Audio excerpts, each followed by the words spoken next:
তো আজকে আমি আমার বেদিক সোসাইটির আরেকটা লেসন নিয়ে এসেছি। আপনারা জানেন আমি হিস্ট্রি অফ ইন্ডিয়ার এনশিয়েন্ট, মেডিভেল এবং মডার্ন নিয়ে ডিল করছি। তো আজকে আমরা বেদিক সোসাইটির ব্যাপারে আরও অনেক কিছু জানবো। তো এই লেসনটা আমরা মেনলি মোর অ্যাবাউট বেদিক সোসাইটি, যেখানে বেদিক সোসাইটির আরও অনেক ডিটেলসে আমরা জানার চেষ্টা করব। আচ্ছা, তার আগে বলে রাখছি, আপনারা আমার সাথে বিভিন্ন বিষয়ে কথা বলবার জন্য, বিভিন্ন মক টেস্ট অ্যাভেল করবার জন্য, বিভিন্ন পিডিএফস, বিভিন্ন জিনিস ফ্রিতে অ্যাভেল করবার জন্য অবশ্যই করে আমার ফেসবুক পেজ WBCS ওয়ার্ল্ড, সেখানেও কিন্তু গিয়ে আমার সাথে কন্ট্যাক্ট করতে পারেন। তো চলুন শুরু করা যাক বেদিক সোসাইটির আরও ডিটেলসে জানা। প্রথমেই সেটা হচ্ছে ডেটটা ইম্পর্টেন্ট। ঋগ্বেদিক এজ কবে হয়েছিল? ঋগ্বেদিক এজ হয়েছিল 1500 to 1000 BC। Later Vedic age কবে হয়েছিল? 1000 to 600 BC। Discovery of painted greyware কবে হয়েছিল? 900 to 500 BC। তো এই ডেটসগুলো কিন্তু অনেক বেশি ইম্পর্টেন্ট, ঠিক আছে? এই ডেটসগুলো কিন্তু অনেক বেশি ইম্পর্টেন্ট থেকে এগুলো কিন্তু আসে। ঋগ্বেদিক টাইমসের জিওগ্রাফিক্যাল নলেজ আমরা জানবো। ঋগ্বেদিক টাইমসটা কোন এরিয়াতে মেনলি হয়েছিল? সপ্ত সিন্ধু রিজিয়ন। সপ্ত সিন্ধু রিজিয়নে হয়েছিল হচ্ছে ঋগ্বেদিক টাইমসের যে মূল যে ঋগ্বেদিক টাইমসের যে পটভূমিকা যেটাকে বলা হয়, সেটা হয়েছিল সপ্ত সিন্ধু রিজিয়নে। এই রিজিয়নটা মেনলি কোথায়? এই রিজিয়নটা মেনলি ইন্দাস এবং তার ট্রিবিউটারিজ ঘিরে। যদি আমরা ম্যাপটা ভালো করে দেখি তাহলে কিন্তু দেখা যায়, ম্যাপটা ভালো করে দেখলে কিন্তু দেখা যায় যে ইন্দাস এবং তার যে এই যে সিন্ধু, এই যে সিন্ধু কথাটা আছে, এই সিন্ধুটাই কিন্তু ইন্দাস, ঠিক আছে? এইটার চারিপাশেই কিন্তু ঋগ্বেদিক যে ইয়েটা, যে টাইমটা, সেটা কিন্তু গড়ে উঠেছিল। এটা মেনলি কভার করছে কোন area? From eastern Afghanistan to Indo Gangetic watershed আর হচ্ছে ফ্রিঞ্জেস অফ দ্য ডোয়াব। এই এরিয়া জুড়ে ছিল হচ্ছে ঋগ্বেদিক যে পুরো যে ব্যাপারটা, সেটা কিন্তু গড়ে উঠেছিল।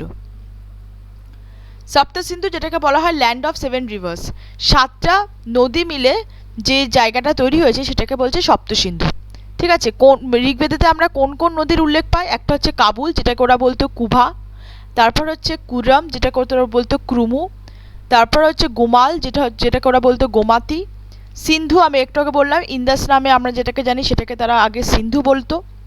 ঝেলাম, যেটাকে ওরা আগে বলতো বিতাসি। চেনাব, সেটাকে আগে ওরা বলতো আসকিনি, ঠিক আছে?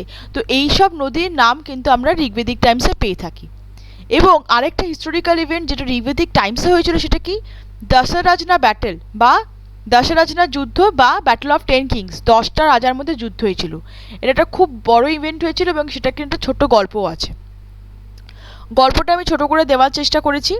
যে সুডাস ছিল ভারত কিং। সুডাস ওয়াজ আ ভারতের কিং অফ ত্রিশু ফ্যামিলি।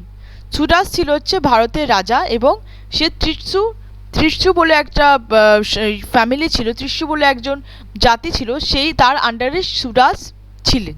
এবং কী হয়েছিল? প্রথমে বিশ্বামিত্র কে ছিল? সুডাসের প্রধান যে পুরোহিত। আগেকার দিনে আমরা জানতাম যে পুরোহিতের রোল বিশাল ছিল। কিংয়ের, রাজার সাম্রাজ্যের মধ্যে পুরোহিত ছিলেন হচ্ছে সর্বসর্বা। পুরোহিতকে সেই স্ট্যাটাস দেওয়া হতো। তো সেই পুরোহিত ছিলেন কে? বিশ্বামিত্র। কিন্তু পরে বিশ্বামিত্রকে সেই পুরোহিতের স্ট্যাটাস থেকে বা পুরোহিতের পোস্ট থেকে নামিয়ে দিয়ে কাকে করা হয়? পুরোহিত বশিষ্ঠকে পুরোহিত করা হয়। এই আগে বিশ্বামিত্র একটা ট্রাইবাল কনফেডারেসি, অনেকগুলো প্রজাতিকে এক করে 10টা কিং, প্রায় 10টা রাজাকে এক করে এবং তাদের সবাইকে ভারত বা সুরাস যে হচ্ছে রাজা ছিলেন তার আগেনস্টে করে দিয়েছিল, ঠিক আছে? তার আগেনস্টে করে দিয়েছিল। এবং এই 10 ট্রাইবাল যে কনফেডারেসি, যে প্রজাতিগুলোকে সে এক করেছিল, তার মধ্যে 5টা ট্রাইব ছিল। তাদের নাম কি? পুরু, ইয়াদু, তুরবাসা, আনু আর হচ্ছে দ্রুহু, ঠিক আছে? তো এই সবকটা ট্রাইব মিলে প্রায় 10টা রাজাকে নিয়ে সে চেষ্টা করেছিল যে ভারত রাজার আগেনস্টে তাদেরকে করে ফেলবে এবং এর মাধ্যমে সে তার যে বদলা নেবে। কিসের বদলা? যেহেতু তাকে পুরোহিতের পোস্ট থেকে নামিয়ে দিয়ে বশিষ্ঠ মুনিকে পুরোহিতের পোস্ট দেওয়া হয়েছে, ঠিক আছে? এবং এই যুদ্ধটা কোথায় হয়েছিল? রবি রিভারের আশেপাশে। এই যুদ্ধটা হয়েছিল। যেখানে 10টা কিংটিকে জোগাড় করেও বিশ্বামিত্র জিততে পারেনি। লাস্টে কে জিতলো? সেই ভারত রাজাই জিতলো। তো এটা হচ্ছে দশরথনার একটা ছোট্ট একটা গল্প, যেটার কিন্তু উল্লেখ আছে ঋগ্বেদিক টাইমসে, আর একটা খুব ইম্পর্ট্যান্ট একটা গল্প, ঠিক আছে? আচ্ছা, এবার আমরা নেক্সট যাচ্ছি। ঋগ্বেদিকের টাইমে ইকোনমিক কন্ডিশনস, তাদের জীবনযাপন কিভাবে চলতো। এক নম্বর যেটা ঋগ্বেদিক ইকোনমি ছিল প্যাস্টোরাল। প্যাস্টোরাল মানে মেষ পালক তারা পালন করতো, মেনলি সেটাই ছিল। এগ্রিকালচার সম্পর্কে তাদের জ্ঞান ছিল, কিন্তু অতটা মানে এগ্রিকালচারটা তাদের মেন অকুপেশন ছিল না। ক্যাটেল ছিল তাদের মেন সম্পত্তি। ক্যাটেল মানে গরু, মোষ, ভেড়া, এগুলো ছিল তাদের মেন সম্পত্তি। এটাই ছিল তাদের মেন সম্পত্তি। যার যত ক্যাটেল আছে, যার যত গরু, ছাগল, মোষ আছে, তাকেই বলা হতো যে সে একটা ভালো, মানে তাকে একটা ধনী হিসেবে দেখা হতো। এই যে cattle raids were a major form of increasing wealth. ঠিক আছে, লাইভস্টক ব্রিডিং, ওই যেটাকে বলে মেষ পালক, ক্যাটেল হার্ডিং, এইগুলো কিন্তু এইগুলোর মাধ্যমে কিন্তু তাদের যে জীবনযাপন সেটা চলতো। অ্যাকুমুলেশন অফ ক্যাটেল, ক্যাটেলকে এক জায়গায় করাকে তারা গভিষ্ঠি বলতো। লর্ড অফ হার্ড, যার আন্ডারে এই এত গরু, ছাগল, মোষ যার আন্ডারে থাকতো তাদেরকে আলাদা আলাদা নাম দেওয়া হতো। যেরকম তাদেরকে বলা হতো গোপা, গোপাতি, জানাসিয়া, গোপাতি, এরকম নাম দেওয়া হতো। যারা কিনা এই ক্যাটেল বা এই গরু, মোষ এদের একদম এদের ঈশ্বর হয়ে উঠতো, মানে এদের লিডার, মানে যার কাছে যত থাকবে তার সেটা লিডার হয়ে উঠতো। এবং lord of men, lord of men বলতে কা বলছে, প্রজার রাজাকে, স্বয়ং রাজা, প্রজার রাজাকে। লর্ড অফ মেন বলতে প্রজা, মেন হচ্ছে প্রজা, আর লর্ড মানে হচ্ছে রাজা। তো রাজাকে ঋগ্বেদিক টাইমসে কী নামে ডাকা হতো? নৃপতিও বলা হতো, নারেশ্বরও বলা হতো। ঠিক আছে, আচ্ছা, এগ্রিকালচারটা কিন্তু অনেক লিমিটেড এক্সটেন্টে প্র্যাকটিস হতো, যেটা আমরা বলবো। এবং এই লিমিটেড এক্সটেন্টটাই কিন্তু লেটার বেদিক এজে আমরা দেখি যে এগ্রিকালচারটা কিন্তু মেন প্র্যাকটিস হতো। লেটার বেদিক এজে এগ্রিকালচারটাই মেন হতো। ঠিক আছে, প্যাস্টোরাল থেকে ট্রান্সফর্ম হয়ে যায় এগ্রিকালচার মেন ইকোনমি, সেটা আমরা লেটার বেদিক এজে দেখবো। কিন্তু ঋগ্বেদিক এজে আমরা মেনলি দেখি যে এগ্রিকালচারটা লিমিটেড এক্সটেন্টে প্র্যাকটিস হতো। এবং mention of the use of the bull's, কিন্তু সেখানে বিভিন্ন কাজে, যেরকম প্লাউ, চাষবাসের কাজে আরও অনেক কিছুর কাজে কিন্তু চাষবাস হতো এবং ভেড়া, গরু, মোষ এদেরকে দিয়ে চাষবাস হতো, এমন না যে হতো না। ঠিক আছে, তো কী দিয়ে চাষবাস হতো? যেরকম প্লাউটাকে বলছে তারা সিরা, sowing of the seeds in the furrows সেটাকে তারা বলছে সীতা, cutting of the corn with sickle সেটা হচ্ছে দাত্রা, final sifting either by sieve যেটা ছাঁচা হতো সেটাকে তারা বলতো তিতাও, অর উইনোয়িং ফ্যান সেটাকে তারা বলছে সুরপা। ঠিক আছে, প্রত্যেকটা ইনস্ট্রুমেন্ট যেটার দ্বারা চাষবাস হতো, এই প্রত্যেকটা কিন্তু আলাদা আলাদা নাম তারা মেনশন করতো। সেই আলাদা আলাদা নামগুলি আমরা দেওয়ার চেষ্টা করেছি। কী কী ক্রপস কাল্টিভেট হতো? হুইট, যেটাকে তারা বলতো গোধুমা, মেন ডাইট বার্লি, বার্লিকে তারা বলতো ইয়াবা, বিনস, সিসেমাম হচ্ছে তিল, এবং কটন, এগুলো কিন্তু তারা কাল্টিভেট করতো। আচ্ছা, নেক্সট হচ্ছে ইন্ডাস্ট্রি। ইন্ডাস্ট্রিতে মেনলি ছিল হচ্ছে carpentry, metal working, tanning, weaving, pottery. কার্পেন্টার্সদেরকে নাম দেওয়া হয়েছিল তাকশান। মেড চ্যারিয়াস, যারা রথ বানাতো তাদেরকে নাম দেওয়া হতো রাথাস। আগন্সদের আনাস, আর বোটসদের নাও। গোল্ডস্মিথসদেরকে বলা হতো হচ্ছে হিরান্যাকারা। পটার্স ছিল, গ্রাইন্ডার্স অফ কর্ন, বার্লার্স ছিল, ট্যানার্স ছিল, যারা চামড়ার ব্যবসা করতো তাদেরকে চারমানা বলতো, এবং ডাক্তার বা ফিজিশিয়ানসও ছিল। এবার ট্রেড, সেটা কিন্তু খুব লিমিটেড স্কেলে করা হতো। ট্রেডটা কিন্তু খুব লিমিটেড স্কেলে করা হতো, এবং যেটা আমি একটু আগে বলছিলাম যে এই যে ক্যাটেল, এই যে গরু, ছাগল, মোষ, এইগুলোই কিন্তু তাদের ছিল মেন সম্পত্তি। পুরো ইকোনমিটাই কিন্তু তাদের ওটার ওপরেই বেস ছিল, যেটা কিন্তু আমরা লেটার বেদিক এজে দেখবো যে সম্পূর্ণ শিফট হয়ে যায়। ট্রেডটা কিন্তু বিশালভাবে প্র্যাকটিস, ব্যবসা বাণিজ্য কিন্তু লেটার বেদিক এজে কিন্তু অনেক বেশি বিস্তার পায়। ঠিক আছে, এবং বাটার সিস্টেম চালু ছিল। বাটার সিস্টেমের মাধ্যমে ব্যবসা বাণিজ্য করা হতো। গোল্ড কয়েনকে নিষ্কা বলা হতো, হিরণ্যপিণ্ডাস বলা হতো, এবং মানুষ বলা হতো। নেক্সট হচ্ছে পলিটিক্যাল সেট আপে আমরা যাচ্ছি। পলিটিক্যাল সেট আপের মধ্যে বেদিক জানা বা ট্রাইব, তার আন্ডারে অনেক অনেক ভিস বা ক্ল্যান্স থাকতো। বেদিক জানা হচ্ছে এক ট্রাইব থাকতো, যার আন্ডারে অনেক রকমের ক্ল্যান্স বা কুল তারা থাকতো।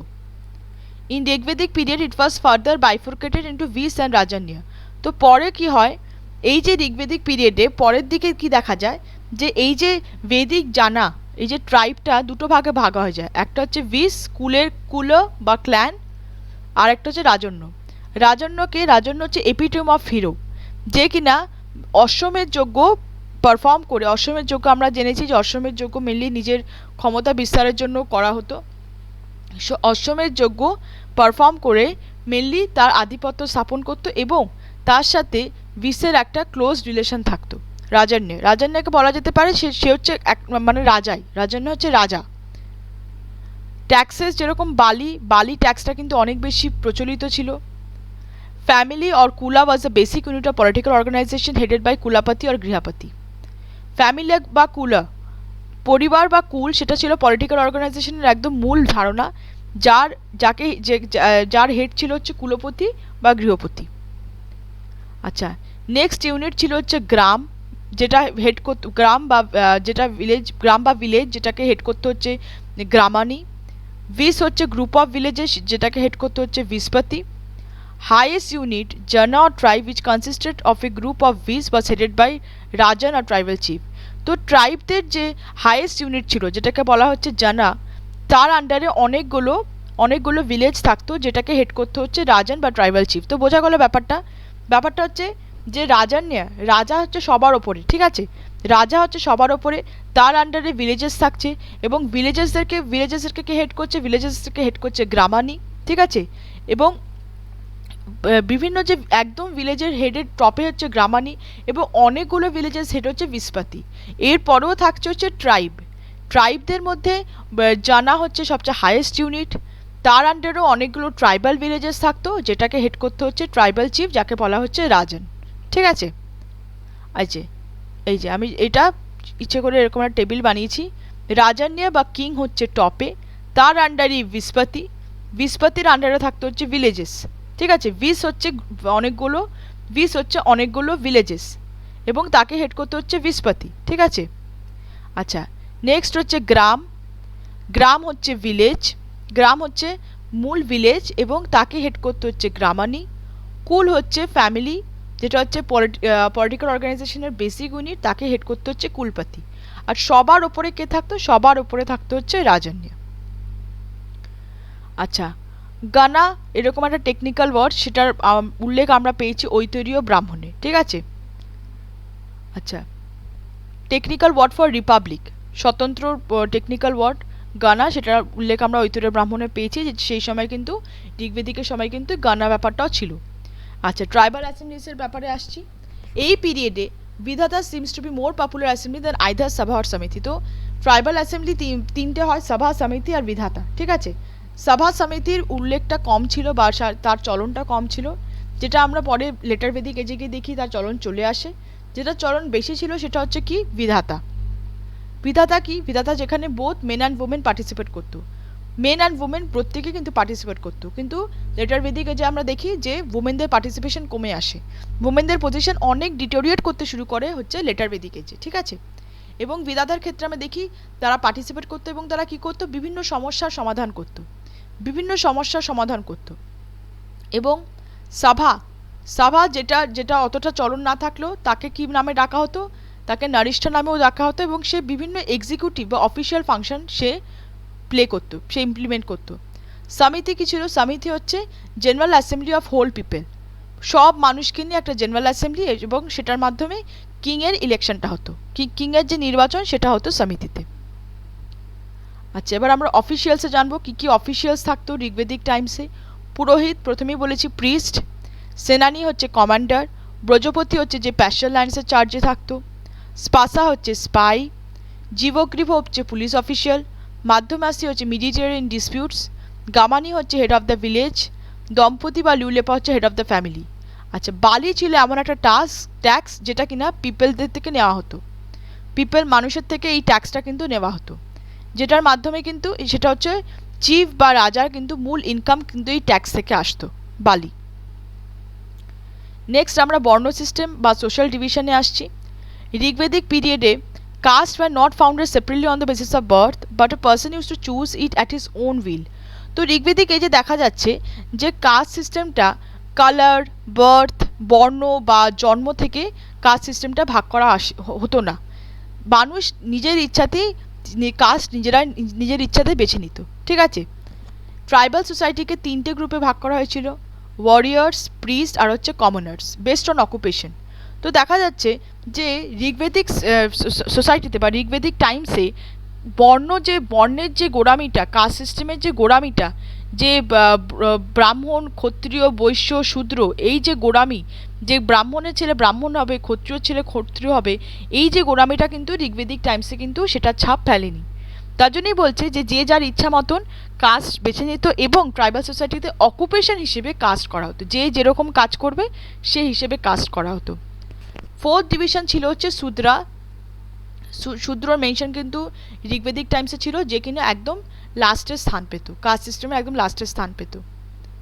আচ্ছা, মেনশন অফ দ্য ওয়ার্ড ব্রাহ্মণ এবং ক্ষত্রিয় আমরা পুরুষা সুক্তা বইয়ে পেয়ে থাকি। পুরুষা সুক্তা বইয়ে আমরা ব্রাহ্মণ এবং ক্ষত্রিয় এই যে দুটো টার্ম, এই যে দুটো কথা, সেটার উল্লেখ আমরা পেয়ে থাকি। আচ্ছা, আশ্রম সিস্টেমটা কিন্তু ঋগ্বেদিক টাইমসে ছিল, আশ্রম সিস্টেমটা, যেটা কিনা আমরা ঐতিহ্য ব্রাহ্মণ আর ছন্দোগ্য উপনিষদে আমরা পেয়ে থাকি। এই আশ্রম কথাটা আমরা ঐতিহ্য ব্রাহ্মণ এবং ছন্দোগ্য উপনিষদে আমরা পেয়ে থাকি। এটার মূল বক্তব্য কী ছিল, মূল অবজেক্টিভ কী ছিল, যে male members of higher caste তাদের জীবনবাহন তারা কিভাবে চালাবে, সেটার ওপরেই কিন্তু এই আশ্রম সিস্টেমটা। কী করে তাদের জীবনবাহন চালাবে, কী করে তাদের জীবনটাকে রেগুলেট করবে, সেটার ওপরেই ছিল হচ্ছে আশ্রম সিস্টেম। ব্রহ্মচারী ছিল হচ্ছে স্টুডেন্ট লাইফ, ব্রহ্মচার্য পালন করতে হবে যখন স্টুডেন্টস থাকবে। গার্হস্থ, যখন সে বিয়ে থা করে সংসার করবে সেটা হচ্ছে গার্হস্থ। বানপ্রশস্ত হচ্ছে বয়স হয়ে গেলে সে সংসার জীবন থেকে রিটায়ার নেবে। এবং সন্ন্যাসী হচ্ছে একদম সংসার জীবন থেকে পুরো রিটায়ারমেন্ট সে সন্ন্যাস ধারণ করবে। ঠিক আছে, এটা ছিল হচ্ছে আশ্রম। এইবার এখানে আমি যে ছবিটা দিয়েছি এটাও কিন্তু পুরুষা সুক্তাতে মেনশন আছে, যে ভগবানের কোন কোন অঙ্গ থেকে কোন কোন জাতি ক্রিয়েট হয়েছে। যেরকম এখানে ব্রাহ্মণ, যারা হচ্ছে একদম ক্রিম অফ দ্য সোসাইটি বলা যায়, যারা পুরোহিত, যারা পণ্ডিত, তারা ঈশ্বরের মুখ থেকে তৈরি হয়েছে। ক্ষত্রিয় বা যারা যুদ্ধ করে বা যারা রাজা, তারা তৈরি হয়েছে ঈশ্বরের হাত থেকে। বৈশ্য, যারা মেনলি ব্যবসা বাণিজ্য করে, তারা ঈশ্বরের থাই থেকে তৈরি হয়েছে। শূদ্র, যারা সার্ভেন্ট বা একদম নিচু জাতি, ব্রাহ্মণ এবং ক্ষত্রিয় থেকে নিচু জাতি, তারা ঈশ্বরের পা থেকে তৈরি হয়েছে। এবং দলিত, যাদেরকে অচ্ছুত জাতি বলে বলা হয়, তাদেরকে কিন্তু একদম নিচু স্থান দেওয়া হয়েছে। ঠিক আছে।